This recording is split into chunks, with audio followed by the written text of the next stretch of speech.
नमस्कार विद्यार्थी मित्रांनो, स्वागत आहे तुमचं चालू घडामोडीवाला या YouTube चॅनलमध्ये. मित्रांनो, पोलीस भरती, सरळ सेवा, MPSC तसेच इतर सर्व स्पर्धा परीक्षांसाठी उपयुक्त असणाऱ्या चालू घडामोडी तुम्हाला मिळणार आहे PDF स्वरूपात, अगदी मोफत आणि क्विज स्वरूपात सुद्धा आपल्या टेलिग्राम चॅनलवर. त्यासाठी चालू घडामोडीवाला हे टेलिग्राम चॅनल जॉईन करा, ज्याची लिंक डिस्क्रिप्शनमध्ये दिलेली आहे.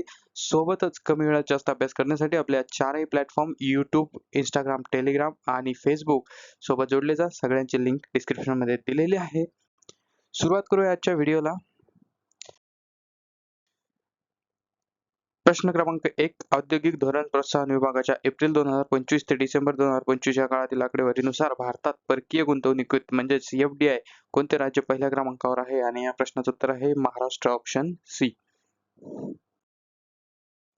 प्रश्न क्रमांक 2. अणुकचऱ्याचा कायमस्वरूपी साठवणुकीसाठी ओंकालो हा प्रकल्प कोणत्या देशाने राबवला आहे? आणि या प्रश्नाचं उत्तर आहे फिनलँड, ऑप्शन बी.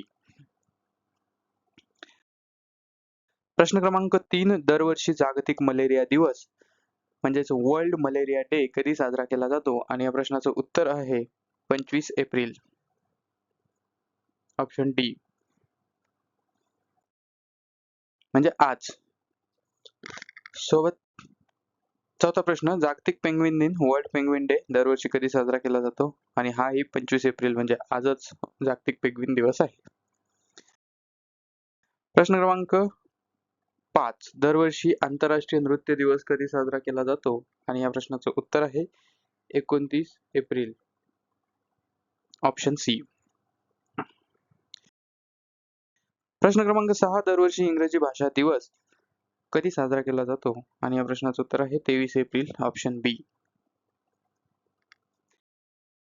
प्रश्न क्रमांक 7. भारताने नुकताच 2 टन आवश्यक वैद्यकीय पुरवठा कोणत्या देशाला प्रदान केला आहे? आणि या प्रश्नाचं उत्तर आहे टांझानिया, ऑप्शन डी. कोणत्या राज्यात नुकतेच 3D ग्लास चिप युनिटचे उद्घाटन करण्यात आले? आणि या प्रश्नाचं उत्तर आहे ओडिशा, ऑप्शन ए. प्रश्न क्रमांक 9. विश्व पॅरा ॲथलेटिक्स चॅम्पियनशिप 2027 चे यजमानपद कोणते शहर भूषवणार आहे? आणि या प्रश्नाचं उत्तर आहे ताश्कंद, ऑप्शन सी. तर बघा, उझबेकिस्तान या देशाची राजधानी आहे ताश्कंद. या ठिकाणी 2027 मध्ये जागतिक पॅरा ॲथलेटिक्स चॅम्पियनशिपचे आयोजन केले जाईल. ठीक आहे. प्रश्न क्रमांक 10. राष्ट्रपती द्रौपदी मुर्मू यांनी कोणत्या ठिकाणी राउरकेला विज्ञान केंद्राचे उद्घाटन केले? आणि या प्रश्नाचं उत्तर आहे ऑप्शन सी, ओडिसा. प्रश्न क्रमांक 11. सूक्ष्म, लघु आणि मध्यम उद्योगाच्या सहकार्यासाठी भारताने कोणत्या देशासोबत करार केला आहे? आणि या प्रश्नाचं उत्तर आहे दक्षिण कोरिया, ऑप्शन बी. याच्याबद्दलची माहिती बघा. सूक्ष्म, लघु आणि मध्यम उद्योगांना चालना देण्यासाठी भारत आणि दक्षिण कोरियामध्ये हा करार झालेला आहे. तर दक्षिण कोरियाची राजधानी सोल ही असून भारत आणि दक्षिण कोरियाला विलग करणाऱ्या रेषेला 38 पॅरलल म्हणतात. ठीक आहे. त्या एकाच देशाचे 2 देश झालेले आहे, त्यांच्यामध्ये भांडणं होऊन 2 तुकडे झाले, दक्षिण कोरिया आणि उत्तर कोरिया. तर त्यामध्ये एक सरळ रेषा मारलेली आहे, बॉर्डर. तर त्याला 38वी पॅरलल असं म्हणतात किंवा समांतर असं म्हणतात. प्रश्न क्रमांक 12. वर्ष 2025-26 मध्ये भारताच्या कापड निर्यातीत म्हणजेच टेक्सटाईल एक्सपोर्ट मध्ये किती टक्के वाढ झाली आहे? अर्थशास्त्राचा प्रश्न आहे, खूप महत्वाचा प्रश्न आहे. आणि या प्रश्नाचं उत्तर आहे 2.1%, ऑप्शन बी. याबद्दलचं स्पष्टीकरण बघूया. भारताची कापड निर्यात 2.1% वाढून 3.16 लाख कोटी रुपयांवर पोहोचलेली आहे. ठीक आहे. तर असाही प्रश्न आला की किती टक्क्यांनी वाढली? तर 2.1%. आणि किती लाख कोटींवर बजेट पोहोचलं त्याचं किंवा निर्यात, तो आकडा पोहोचला रुपयांचा, तर 3.16 लाख कोटी किंवा 3,16,000 कोटी असं. तर ते 3 1.16 लाख कोटी असंच वाचतो आपण त्याला.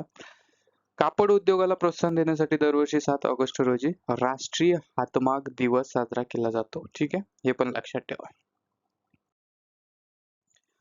पुढचा प्रश्न क्रमांक 13. कोणत्या देशाच्या संसदेने नुकतेच तंबाखू आणि vapes bill tobacco and vapes bill मंजूर केले आहे? आणि या प्रश्नाचं उत्तर आहे ब्रिटन, ऑप्शन ए. खूप खूप महत्वाचं आहे हे. याच्याबद्दलचं स्पष्टीकरण बघूया. बघा, ब्रिटनने पुढच्या पिढीला तंबाखू मुक्त करण्यासाठी हा कायदा केलेला आहे. तर काय आहे कायदा? 1 जानेवारी 2009 नंतर जन्मलेल्या कोणत्याही व्यक्तीला आयुष्यभर तंबाखू किंवा वेप्स खरेदी करता येणार नाहीत. ठीक आहे, तर हे लक्षात ठेवा. प्रश्न क्रमांक 14. ओमेगा बॉल नावाचा जगातील पहिला 3 टीम फुटबॉल गेम कोणत्या संस्थेने विकसित केला आहे? आणि या प्रश्नाचं उत्तर आहे IIT मद्रास, ऑप्शन डी. याच्याबद्दलचं स्पष्टीकरण बघूया. IIT मद्रासने फुटबॉलचा एक नवीन प्रकार शोधला आहे, ज्यात एकाच वेळी 2 ऐवजी 3 संघ मैदानात खेळतील. याला ओमेगा बॉल असे नाव देण्यात आलेले आहे. बघा किती युनिक गोष्ट आहे. त्यामुळे हे खूप महत्त्वाचे परीक्षेला विचारलं जाऊ शकतं. प्रश्न क्रमांक 15. नॅशनल इन्स्टिट्यूशनल रँकिंग फ्रेमवर्क म्हणजेच NIRF 2025 नुसार कोणती संस्था देशात प्रथम क्रमांकावर आहे? आणि या ठिकाणी सुद्धा IIT मद्रास ही प्रथम क्रमांकावर आहे, ऑप्शन बी असे या प्रश्नाचं उत्तर आहे. तर याच्याबद्दलचं स्पष्टीकरण आपण बघूया. NIRF 2025च्या क्रमवारीत IIT मद्रासने देशातील सर्वोत्तम शिक्षण संस्था म्हणून आपले अव्वल स्थान कायम राखले आहे. तसेच याच संस्थेने भारतीय लष्करासाठी अग्निशोध नावाच्या संशोधन कक्षाची स्थापना केली आहे आणि जगातील सर्वात हलकी व्हीलचेअर, जिला वाईड वन असं देखील म्हणतात, ती लॉन्च केलेली आहे. ठीक आहे, त्यामुळं NIRFच्या 2025च्या क्रमवारीत IIT मद्रास देशातील सर्वोत्तम शैक्षणिक संस्था म्हणून 1 नंबरला आहे. तर मित्रांनो, हे होते आजचे प्रश्न. कमी वेळात जास्त अभ्यास करण्यासाठी चालू घडामोडीवाला सोबत जोडले जा. तुम्ही मुंबई उच्च न्यायालय शिपाई भरतीची तयारी जर करत असाल तर त्या संदर्भातले जवळपास 10 व्हिडिओ आपल्या चॅनलवर अपलोड झालेले आहेत आणि आणखी 2 व्हिडिओ आज दिवसभरात आपले अपलोड होणार आहे. तर त्याचा नक्की लाभ घ्या. उद्याच्या पेपरसाठी तुम्हाला मनपूर्वक शुभेच्छा. व्हिडिओ शेवटपर्यंत बघितल्याबद्दल मनपूर्वक धन्यवाद. जर तुम्ही अद्यापपर्यंत आपल्या चॅनलला सबस्क्राईब केलं नसेल तर सबस्क्राईब नक्की करा, कारण तुमचा एक सबस्क्राईब, एक लाईक, एक कमेंट आणि एक प्रोत्साहनपर शब्द आमच्यासाठी खूप प्रेरणादायी असतो. तर पुन्हा एकदा तुम्हाला सरकारी नोकरीच्या मनपूर्वक शुभेच्छा. कमी वेळात जास्त अभ्यास करण्यासाठी चालू घडामोडीवाला सोबत जोडले जा. Thank you so much.